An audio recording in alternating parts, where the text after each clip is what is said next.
डायन सहेलियां। रिया, प्रिया और स्नेहा तीनों बचपन की पक्की सहेलियां हैं। पढ़ाई पूरी करने के बाद वो तीनों एक साथ एक ही कंपनी में जॉब ज्वाइन करती हैं और जोधपुर के लिए निकलती है। शहर में नए होने के कारण उन्हें घर मिलने में मुश्किल हो जाती है। यार, कितने दिनों तक होटल में रहकर दुगना पैसा देंगे? अब कहीं भी घर मिले ना तो चुपचाप से ले लेना, ज्यादा ड्रामा मत करना तुम दोनों। ऐसे भी हम लोगों को यहाँ कोई नहीं जानता है। अरे वो तो ठीक है, लेकिन मिले तब ना यार। हम लोगों को कौन सा मजा आ रहा है इस तरह होटल में पैसे वेस्ट करने में। तभी स्नेहा को कॉल आता है। एक घर रेंट पर है, आप लोग देखना चाहते हैं तो अभी आ सकते हैं। हाँ, हम तुरंत आ रहे हैं। तीनों ब्रोकर के पास जाती हैं और घर उन लोगों को पसंद भी आ जाता है। ये फाइनल कर दीजिए, हमें ये पसंद है। ओके, आप लोग कल से ही यहाँ शिफ्ट हो सकते हैं। तीनों सहेलियां उस घर में रेंट पर रहने लगती हैं। सब कुछ अच्छा चल रहा होता है। फिर एक रोज रात में उनके घर पर कुछ लोग घुस आते हैं और लूटपाट करने लगते हैं।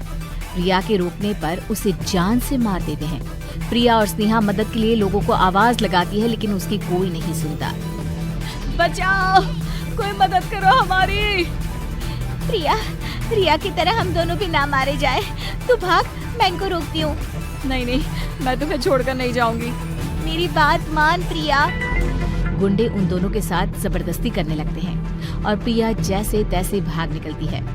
गुंडे स्नेहा को भी मार देते हैं और सब कुछ लूटकर फरार हो जाते हैं। अगली सुबह जब प्रिया वापस घर आती है तो लाशें देखकर खूब रोती है। मैं तुम दोनों की मौत को यूं खाली नहीं जाने दूंगी। इन दरिंदे इंसानों को यूं मैं नहीं छोड़ूंगी। प्रिया काले जादू की विद्या का सहारा लेती है और उन दोनों की लाशों को उसी घर के एक कमरे में बंद कर देती है और अपने काले जादू से उन दोनों की आत्मा को जागृत कर उन्हें डायन बना देती है और खुद भी डायन बन जाती है। वहाँ के आसपास के लोगों को लगता है कि तीनों मारी गई है। उनकी मौत के बाद से ही वो घर यूं ही पड़ा रहता है। कोई भी आदमी उस घर को ना रेंट पर लेता, ना वहाँ कोई भटकता। रात को उस घर से चीखने की आवाजें सुनाई देती और लोगों को समझ में आता कि वो तीनों डायन बनकर इस घर को अपने कब्जे में कर चुकी है। उस घर का मालिक भी घर में घुसने से डरने लगता है। अरे किस घड़ी में मैंने उन तीनों को ये घर रेंट पर दे दिया था। इतने दिनों से यहाँ साफ सफाई भी नहीं हुई। क्या करूँ अब मैं?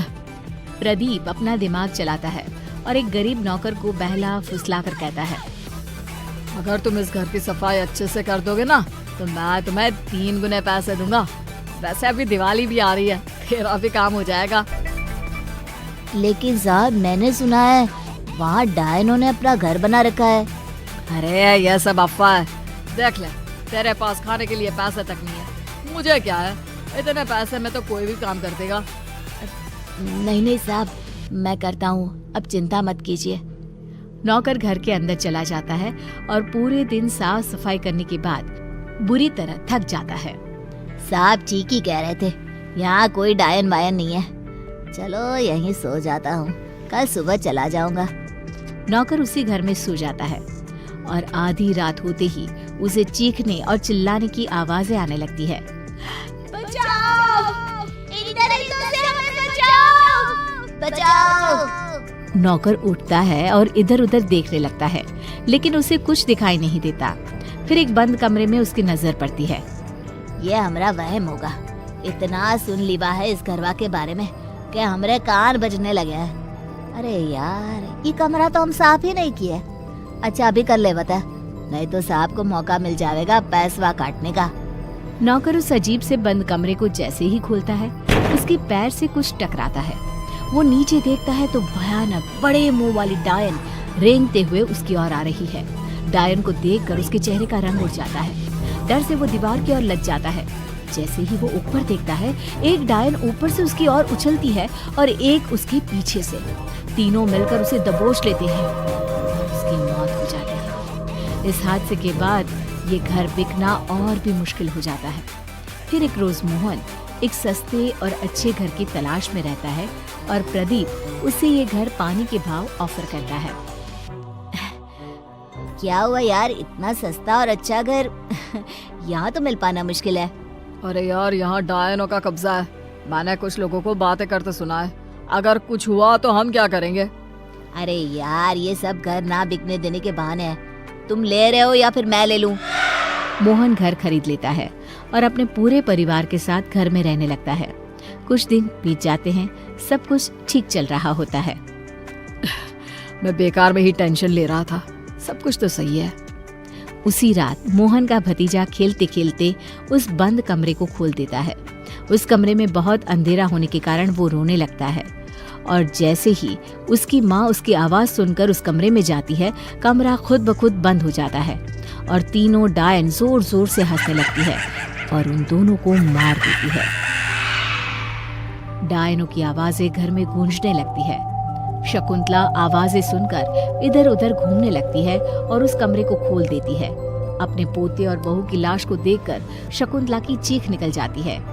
तीनों डायन घर में घूमने लगती है। बेटा पहले ही मर गया है, अब उसकी आखिरी निशानी भी चली गई। अरे डायनो, मुझे मार देती, मेरे पोते और बहू को तो छोड़ देती। एक एक कर सब मरेंगे, तेरा नंबर भी जल्दी आएगा। क्या हुआ माँ, ये सब कैसे हो गया? शकुंतला बेहोश हो जाती है और मोहन अपनी भाभी और भतीजे का अंतिम संस्कार करता है। तभी उसे वो सब कुछ याद आने लगता है जो उसने लोगों से सुना था। कहीं ये सब उन डायनों का किया हुआ तो नहीं है? मोहन रोता हुआ वापस घर लौटता है और देखता है कि तीनों डायनें उसकी माँ को घेरे हवा में घूम रही है और उसके पिता की लाश जमीन पर पड़ी है। इस घर में जो भी आएगा वो अपनी जान से जाएगा। तुम लोग भी हमें लूटने आए थे, अब मौत के घाट उतर गए ना। अरे पापीनो, इन बेकसूरों ने तेरा क्या बिगाड़ा है? मैंने लिया था ना ये घर, खा ले मुझे। मेरा परिवार क्यों वीरान कर गई? प्रिया डायन मोहन की ओर घूमती है। उसे देखकर मोहन के होश उड़ जाते हैं। प्रिया, तुम ये सब क्यों कर रही हो? मुझसे कोई शिकायत थी तो मुझसे कहती, मेरे पूरे घर को क्यों मार दिया तुमने? मोहन को रोता देख प्रिया अपने असली रूप में आ जाती है और रोते हुए अपने साथ बनी सारी बातें उसे बता देती है। मोहन, मुझे पता नहीं था कि ये तुम्हारे परिवार के लोग हैं। उन दरिंदों की वजह से मैं डायन बनने के लिए मजबूर हो गई और अब मैं तुम्हारे लायक भी नहीं रही। तुम चिंता मत करो प्रिया, तुम तीनों को न्याय मैं दिलवाऊंगा। मोहन उन गुंडों का पता लगवाकर उन्हें उम्र कैद की सजा दिलवा देता है। प्रिया और स्नेहा की लाशों को जलाकर उन्हें इस दुनिया से मुक्ति दिला देता है और प्रिया से काला जादू छोड़कर उसे पहले की तरह आम लड़की बनने को कहता है। बाद में दोनों शादी करके खुशी खुशी उसी घर में रहने लगते हैं।